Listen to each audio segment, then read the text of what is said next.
Este é um programa de entrevistas que nasce da parceria dos cursos de Jornalismo e Relações Internacionais da SPM São Paulo. Eu sou Larissa de Roberto, aluna de Relações Internacionais, e para realizar a entrevista de hoje temos ao meu lado Beatriz Voltani, aluna de Jornalismo, e também aluno de Jornalismo, Vitor Blecher, e a nossa querida professora Cristiane Trindade. Bom, aqui está em pauta um mundo complexo e interligado de negócios, política, economia e pessoas.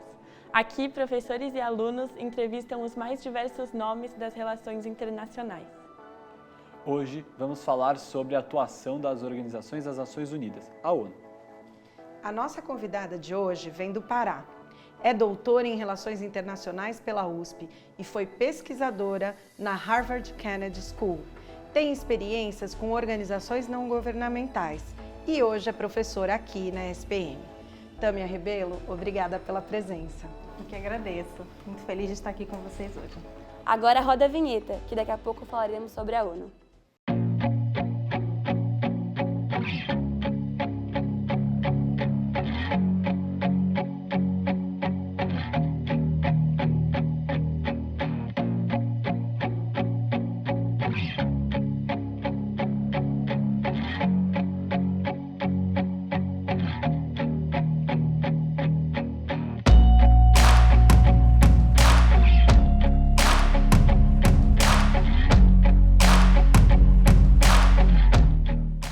Bom, Tâmia, o assunto é a ONU, então vou fazer a pergunta mais básica de todas, né? O que é a ONU? Bom, a ONU é uma organização intergovernamental. Então, o que significa isso? Ela foi criada por estados e para os estados no pós-Segunda Guerra Mundial, especificamente em 1945.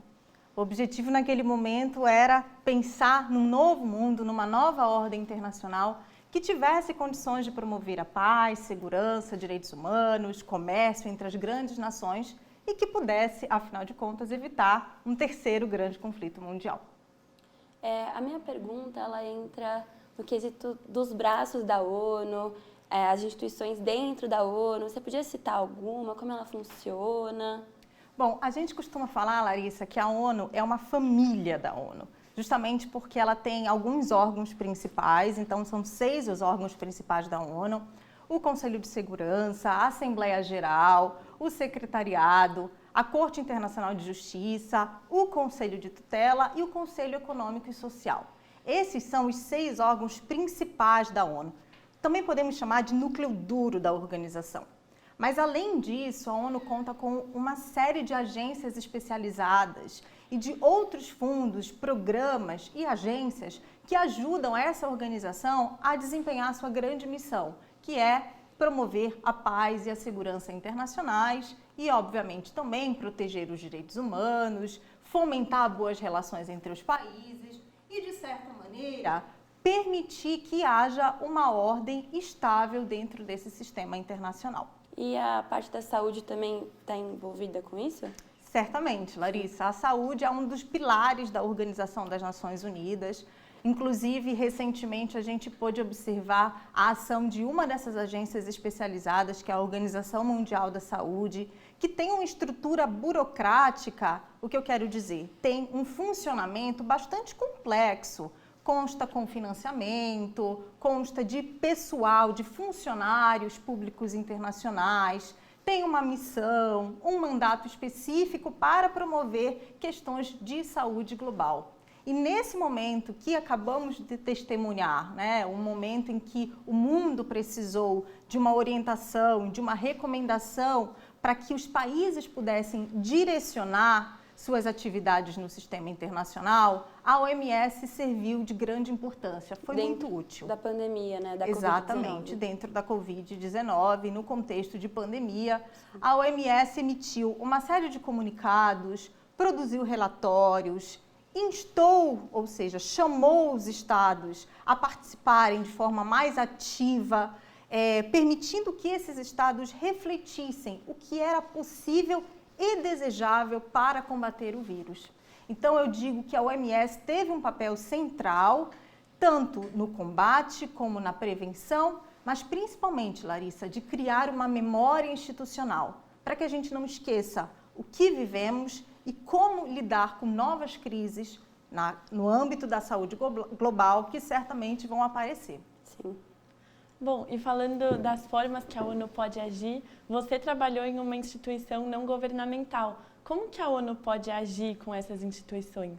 Bom, muitas organizações não governamentais, Bia, são parceiras da ONU, no sentido de que, por possuírem objetivos muito próximos, objetivos similares, elas se tornam, né, companheiras, digamos assim, nessa busca por um mundo mais harmônico, um mundo onde haja mais estabilidade. São duas instituições diferentes, a gente costuma dizer, têm naturezas distintas. Enquanto a ONU é uma organização intergovernamental, isso quer dizer composta por estados, na sua composição estão estados, a organização não governamental não possui estado na sua composição central. Então, as ONGs sem fins lucrativos buscam, né, galgar objetivos que tradicionalmente, porém não exclusivamente, vão para a área de direitos humanos, meio ambiente e desenvolvimento socioeconômico. Objetivos esses que intercalam e muito com as atividades e funções de muitas das agências especializadas das Nações Unidas. Então, eu queria falar da questão dos direitos humanos, né? Porque a gente sabe que a ONU parece estar sempre bem ligada a isso, mas ao mesmo tempo a gente sabe que tem países que às vezes fazem parte da ONU e eles não cumprem todos os direitos humanos, mas a ONU está sempre tentando fazer missões humanitárias nos lugares, mas ela tem limites de como ela pode agir. A ONU e os direitos humanos andam juntos? Vitor, a resposta mais direta é sim, andam juntos, até porque uma grande parte, digamos assim, da estrutura de funcionamento da ONU diz respeito à promoção desses direitos humanos. E pensar na ONU significa pensar, então, né, em como alcançar, em como proteger vários desses pilares abarcados pelo direito internacional.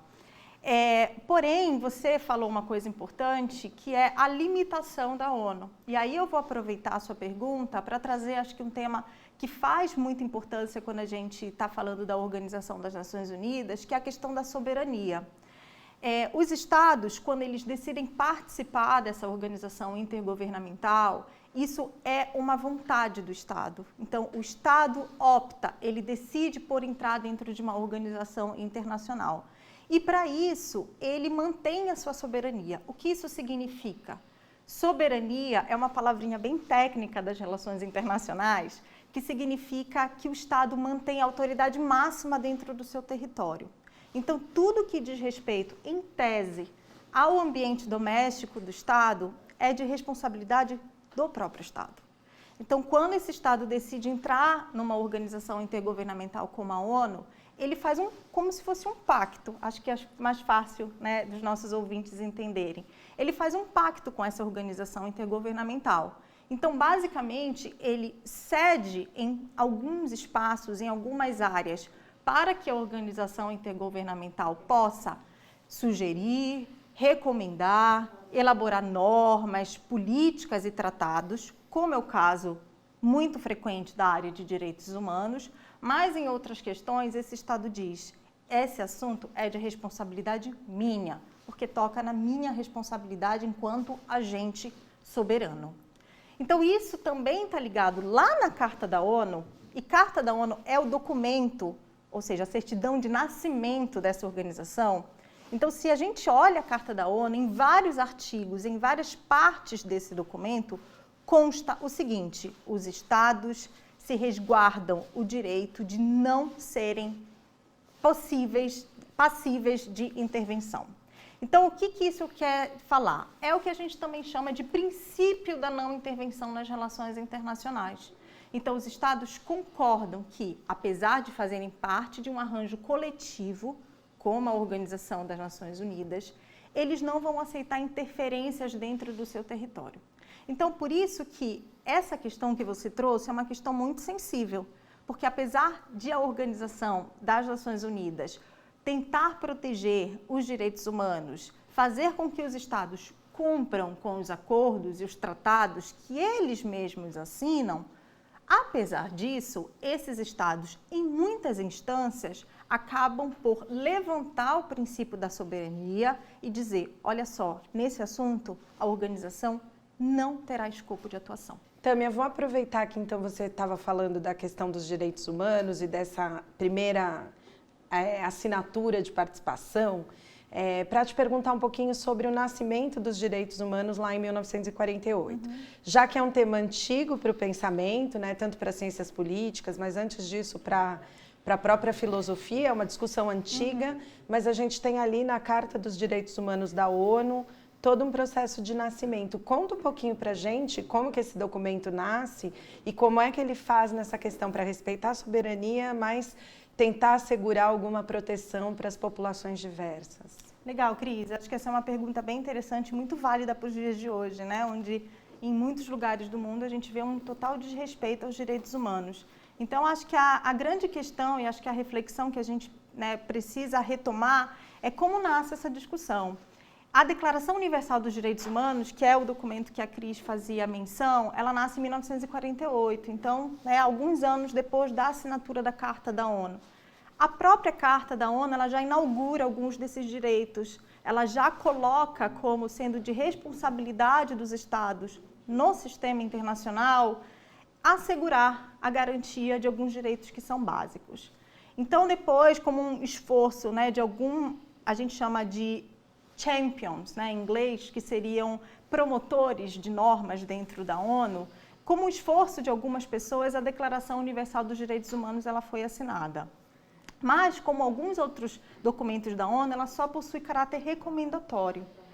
E isso foi um desafio, porque apesar dela ser, no sentido bastante completa, né, se a gente olha para trás, para os documentos que até então existiam sobre garantias de direitos humanos, ela carecia de caráter obrigatório.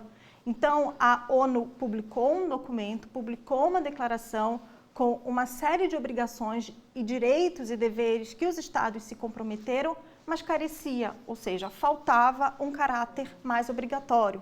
A gente também costuma falar em relações internacionais que faltava dentes, né, para que esse documento se tornasse um pouco mais robusto. Logo depois, talvez eu esteja sendo até bastante otimista, alguns bons anos depois, na década de 60, 2 outros pactos foram assinados. Pactos que tinham como finalidade dar um pouco mais de robustez e solidez para essa discussão inicial da Declaração Universal dos Direitos Humanos, que são os pactos Pacto Econômico e Social e Pacto Civil e Político. O momento da assinatura desses pactos era um momento de Guerra Fria, então era um momento que o mundo estava dividido e muito em função disso não tivemos novamente consenso sobre a necessidade de dar mais caráter obrigatório. Então, a ONU, apesar de dispor de uma série de instrumentos que nos permitem, enquanto sociedade internacional, cobrar os Estados, então, apesar disso, muitos desses documentos não têm força normativa suficiente para que os Estados se sintam realmente compelidos a colocar esses documentos em prática. Certo, obrigada. E na situação de conflitos entre Estados, como, por exemplo, a guerra da Rússia e da Ucrânia, de que formas que a ONU pode agir? Bom, a questão dos conflitos internacionais é, novamente, né, uma questão bem interessante para a gente tratar quando a gente fala das Nações Unidas, porque há uma especificidade dentro da divisão de tarefas dessa organização intergovernamental. Como eu mencionei no início da nossa conversa, a ONU possui 6 órgãos centrais. Um desses órgãos é o Conselho de Segurança das Nações Unidas. Então, seria injusto igualar a ONU unicamente ao Conselho de Segurança, porque sabemos que ela é muito mais do que isso, tem uma atuação muito mais ramificada para áreas sociais, de direitos humanos e de meio ambiente. Porém, a área de segurança internacional acaba atraindo a nossa atenção com maior frequência. Inclusive, a grande mídia internacional acaba dando uma ênfase muito maior para o papel do Conselho de Segurança, comparativamente aos outros órgãos da instituição. Então, para falar de conflitos internacionais, eu vou falar agora um pouquinho do funcionamento do Conselho de Segurança e das particularidades desse órgão específico. Então, o Conselho de Segurança, ele é o órgão que é responsável por definir o que é uma ameaça à paz e à segurança internacionais. Então, se a gente olha a Carta da ONU, não existe uma lista exaustiva contendo tudo que pode ser uma ameaça aos estados. Por quê? Esses estados, eles lá atrás entenderam que as ameaças elas podem mudar. E essas ameaças dependem do contexto em que esses estados estão inseridos. Então, Bia, cabe ao Conselho de Segurança essa definição do que é uma ameaça. Percebe que é um grande poder para esses estados, certo? Mas a segunda grande particularidade dessa instituição é o fato de que somente 15 membros fazem parte do Conselho de Segurança. Apenas 15 cadeiras estão disponíveis para estados ocuparem e assim poderem definir o que é uma ameaça à paz e segurança internacionais.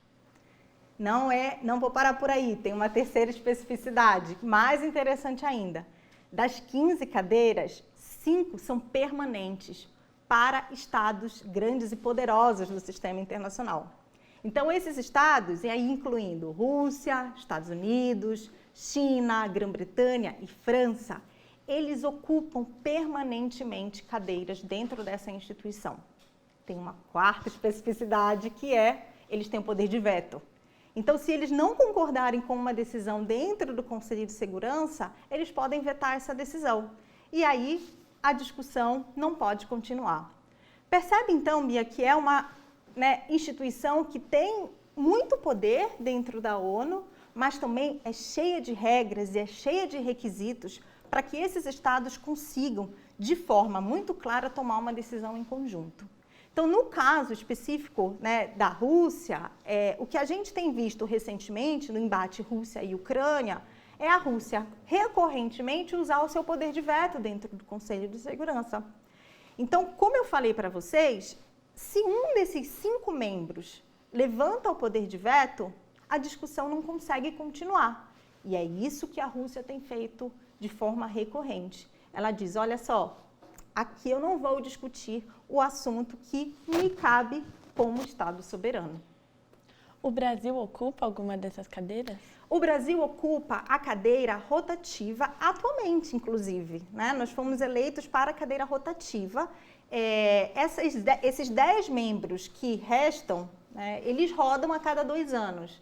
E há uma disputa entre divisões geográficas e o Brasil, de tempos em tempos, ele participa da organização internacional como membro não permanente. É nosso pleito há muito tempo que a ONU comece uma reforma do Conselho de Segurança. Então, aí já puxando para o Brasil, a nossa política externa brasileira tem, historicamente, se dedicado a investir na Organização das Nações Unidas como espaço importante para as discussões do Brasil e também para levar adiante o pleito brasileiro, que é de reforma do Conselho de Segurança. O Brasil, assim como outros países, Alemanha e Japão, por exemplo, eles gostariam de ver o Conselho de Segurança expandido, principalmente esses membros que têm o assento permanente, que esse clube dos ricos, ou clubinho dos 5 grandes poderes, que eles abrissem as portas para que outros países pudessem entrar, gerando assim mais representatividade dentro da organização, que é uma das grandes críticas. Eu queria fazer só uma pergunta para não passar batido, a Rússia, nesse conflito da Ucrânia, e ela estar na cadeira permanente, ter poder de veto, não pode ser um conflito de interesses? Tipo, dela tá basicamente... Porque eu penso, e algumas pessoas pensam também, se você se julga, talvez você não julgue com imparcialidade. Não pode ser um conflito de interesses, a Rússia está lá? Totalmente, Vitor, mas esse é o funcionamento da organização intergovernamental. E tal qual exposto na Carta da ONU, que é o documento que a gente se baseia para entender todo o funcionamento das Nações Unidas, não haveria possibilidade, por exemplo, de retirar a Rússia do debate só porque é o interesse dela que está em jogo. Então, nesse caso, a Rússia está fazendo agora o que outros países permanentes já fizeram em momentos anteriores. usando o poder de veto para salvaguardar, para proteger um assunto que é da sua própria pauta de política externa. Tâmia, obrigado pela conversa. Obrigada a vocês, foi um prazer. Se você gostou da nossa conversa e deseja sugerir um tema, vá até a nossa página no Facebook da Agência de Jornalismo e deixe uma mensagem.